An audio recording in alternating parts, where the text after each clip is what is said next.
What's good, YouTube? It's been a minute since I've been on here, and it's like feels really good to be back on the camera because I took a little break. As you can see from the channel, I haven't really been on posting that much, but the time off was much needed. A lot has changed for me just these past months, however long it's been since my last video. But anyways, I'm gonna get to the point. Today's video, as you can see, by the grace of God, I turned 20 years old. So 2 decades of life. And it's just been on my heart to share a few thoughts that I've just been thinking about, you know what I'm saying, these past few weeks, coming up to this very day right here. I have like a list of things that I want to just kind of talk about, share a few thoughts of what life has kind of taught me these past few years, these 20 years of life. I mean, it's like unreal to really think about. Kind of doesn't feel real right now, but I'm gonna kind of get right to it. So it's not necessarily a video where like there's any kind of structure to it, because that's kind of gonna lead me to my first point. One of the biggest lessons I feel like I've learned is to go with the flow. You know, oftentimes like we make plans. I know I make plans all the time, and there's nothing wrong with plans. In fact, it says a lot about a person who's like ahead, on top of their game, and always like planning ahead of time. So I'm not against making plans. So when I say go with the flow, that don't mean like don't plan. I'm just saying that, you know, God has showed me that at the end of the day, his will is going to prevail. You know what I'm saying? Whatever he has in store for each and every one of us, that's what's going to happen. So I'm learning to just go with the flow and not like try to delay things because everything has to be so perfect, or everything has to be a certain way, everything has to look a certain way. That's something that I feel like I struggled with for a long time, and that I'm finally kind of growing out of. Just understanding that I plan with faith. You know what I'm saying? I plan believing, I plan hoping that what I want to happen will happen, but ultimately putting my trust in God's will. And like with this video, I had so many different ideas for this video. Like I was thinking about, you know, what I'm gonna title it, where I'm gonna be, using another camera and all that. But right now, look at me. I'm literally like using my phone and just talking right now. You know, I was thinking about getting a mic. So like the way everything just worked out was just me just being here in this moment, and I'm embracing that. I'm being okay with that. Just like accepting the fact that this is the best I could do right now, and this is the most convenient for me at the moment. So, you know what I'm saying? I'm just kind of like learning to go with the flow of things. Like I said, because it can be very easy to get caught up in plans that we want to happen. And another thing that I was also concerned about is like how long the video is going to be. You know, first video in a long time. Like what I'm about to title this, what I'm about to talk about.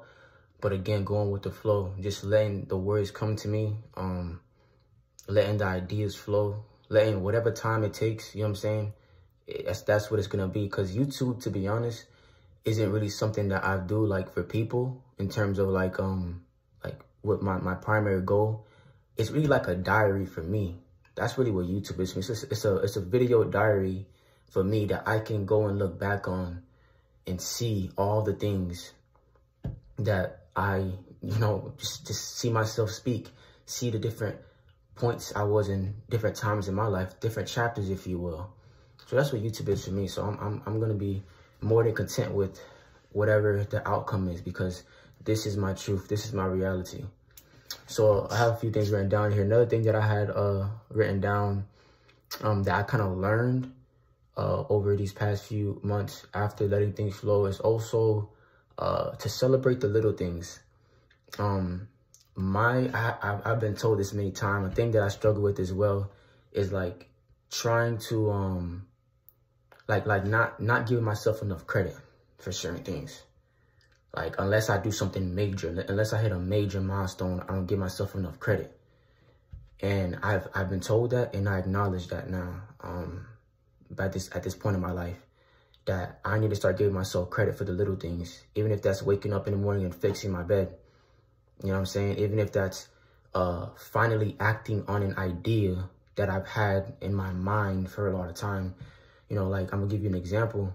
Me and my brother, we've been thinking a lot about starting a clothing line. for some time, and we finally just acted on the idea. So y'all stay tuned. The drop gonna be soon.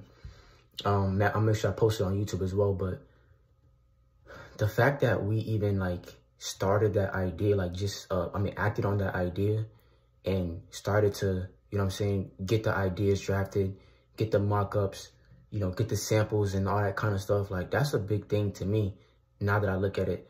In retro, in reality, nothing has been done yet. We don't have the products yet, like nothing has started yet. But the fact of the matter is, it's still worth celebrating because we started something, you know what I'm saying? We've begun the process of creating something, of manifesting an idea that we had in our mind. So just learn to celebrate small things like that. Give yourself more credit for things that that may be small, you know? So that's a very big lesson for me too, to celebrate the little things. Another lesson that I learned is that is to feel your feelings. Feel your feelings. And what I mean by that is, a lot of times, like, I'm just looking back on my life, like for these past few years, I tend to suppress my emotions. I think that's like a thing that most men do, because women are typically more expressive, but men tend to bury our emotions. And I learned that, like,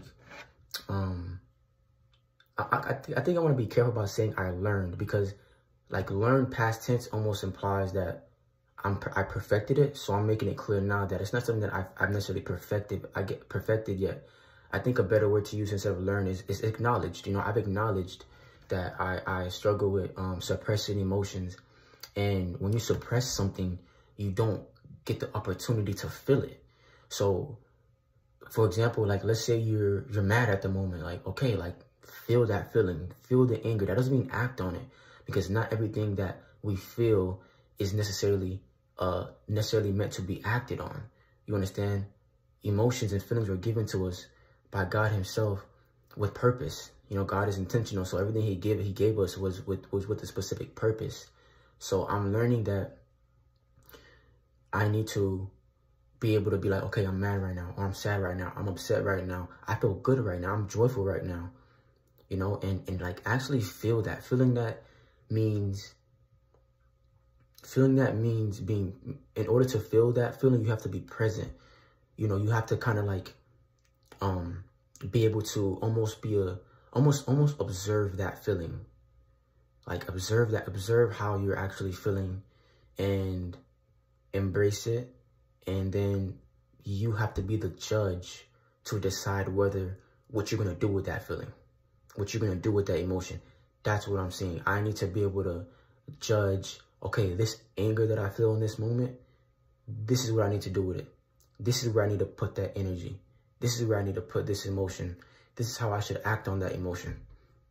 So by this age 20 today, like it's just something else that I realized, that I need to be able to allow myself to feel. And that also means balancing that with being vulnerable.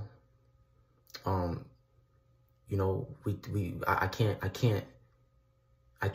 may be able to lie to others about how I feel, but I can't lie to myself. And I shouldn't want to lie to other people about how I feel, you know? If I'm feeling a certain way, yo, this is how I feel right now. Like, yo, I'm down right now. Or, yo, I'm feeling great right now. And I want to do this right now, and I want to do that.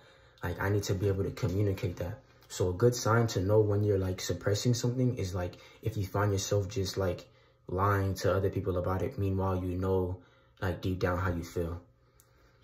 All right, so next thing I have written down is, like, when it comes to habits, like, habits are something that, habits are created by the things that we do repeatedly, whether good or bad.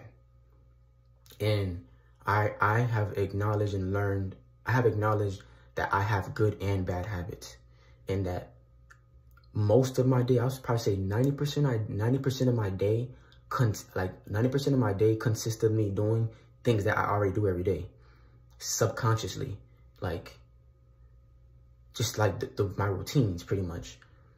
So let's say you have a bad habit that you want to get rid of. For me, if I have a bad habit that I want to get rid of, I need something that I acknowledge is that I can't just stop doing it cold turkey and think that it's gonna, like, I'm gonna stop like that. You can't have a bad habit, want to stop it, and just stop completely and just starve that desire. In order for me to grow out of that habit, I learned that I not only do I need to starve it, but I need to substitute that. I need to feed it something else. So for example, if you want to stop being a person who, let's say, drinks alcohol, you can't just say I'm gonna stop drinking alcohol and then throw away the bottles and that's it. When that desire comes, more likely you're gonna end up going back and getting that alcohol. You have to observe how you feel in that moment, think about what the feeling that it gives you, and substitute that. Substitute the way you usually fed yourself, which is with that alcohol. The way you usually fed that desire, which was with that alcohol, with something else. Maybe drinking alcohol made you, like, gave you some kind of escape or whatever. Maybe instead of going to alcohol, picking up a hobby that makes you feel like you're like escaped from quote unquote reality. Like, for example, for me, the thing I like to do on my downtime is play basketball. So when I'm playing basketball, like when I'm on the court, like trust me, like nothing else, I want to say nothing else matters, but it almost feels that way.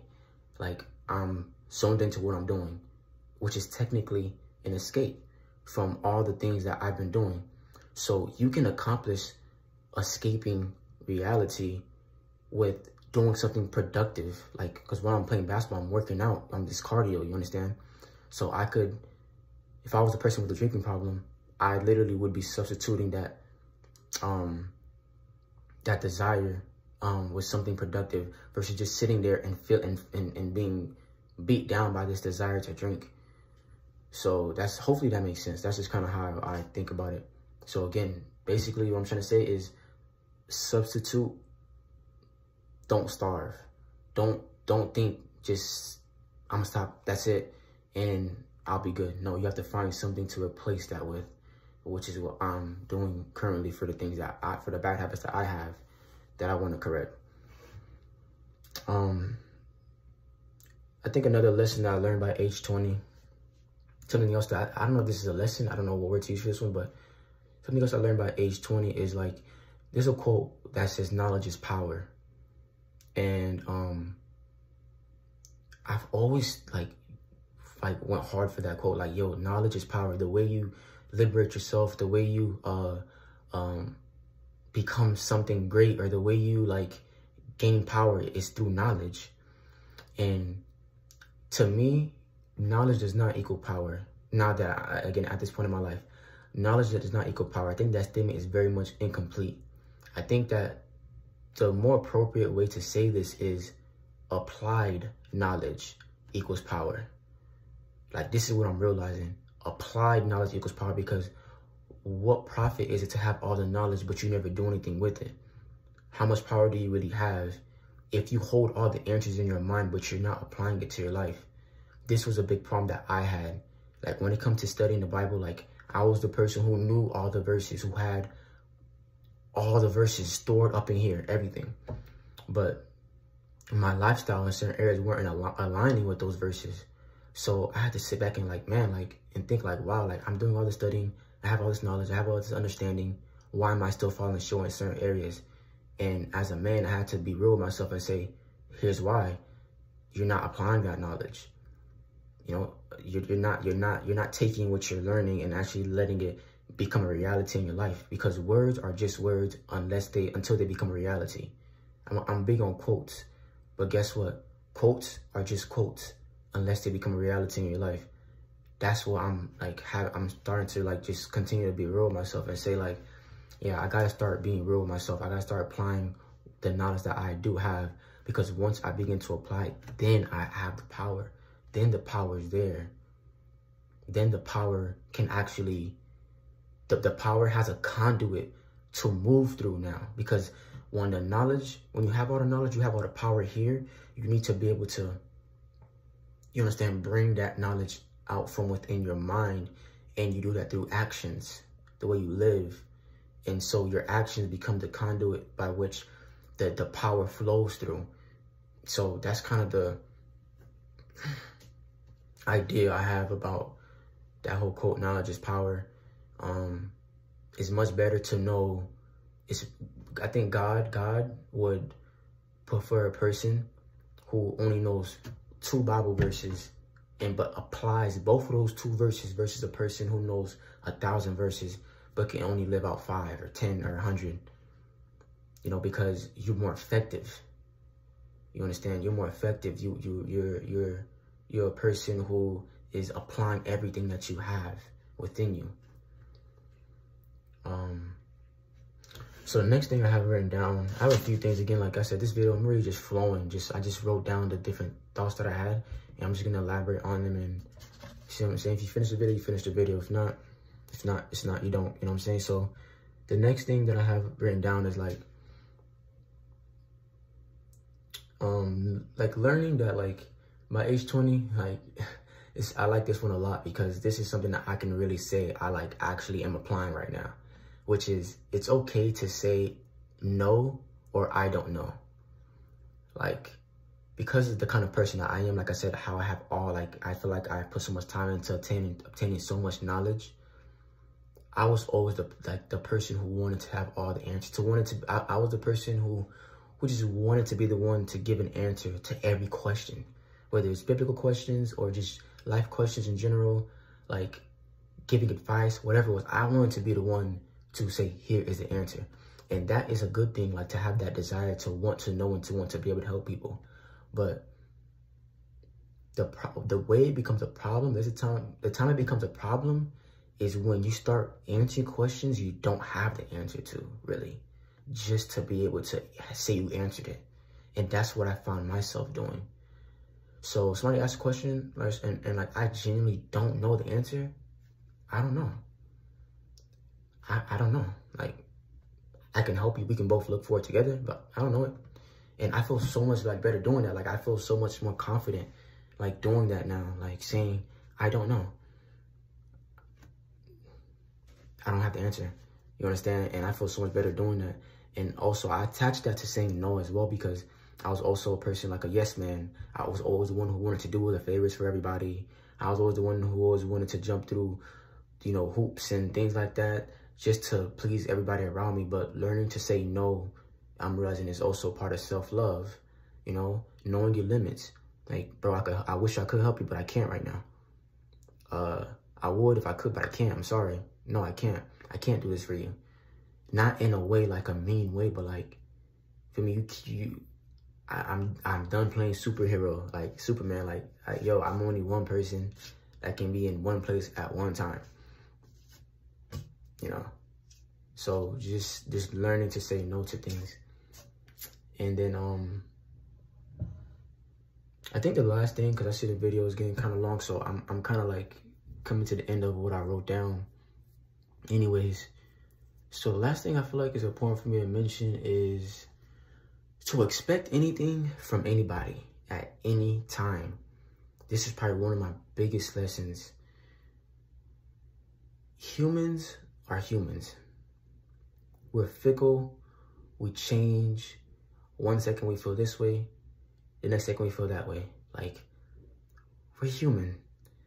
And whether it's a platonic relationship, a relationship with a family member, or a friendship, or a relationship, just keep in the back of your mind that anybody is capable of anything, even you, even me.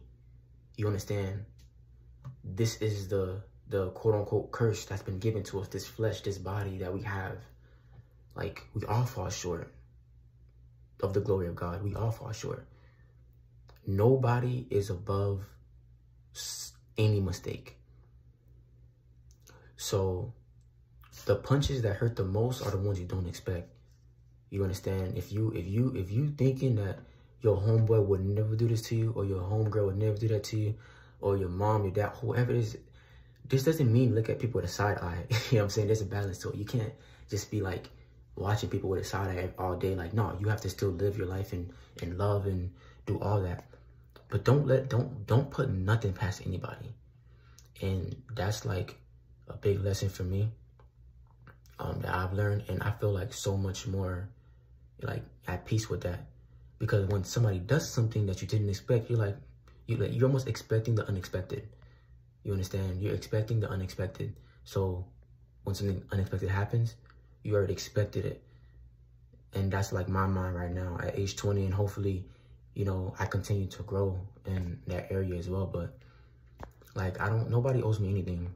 Whether you're a friend, you know, like whatever it is, like nobody owes me anything. Anything anybody does for me, it's always appreciated. And I will reciprocate that love and compassion.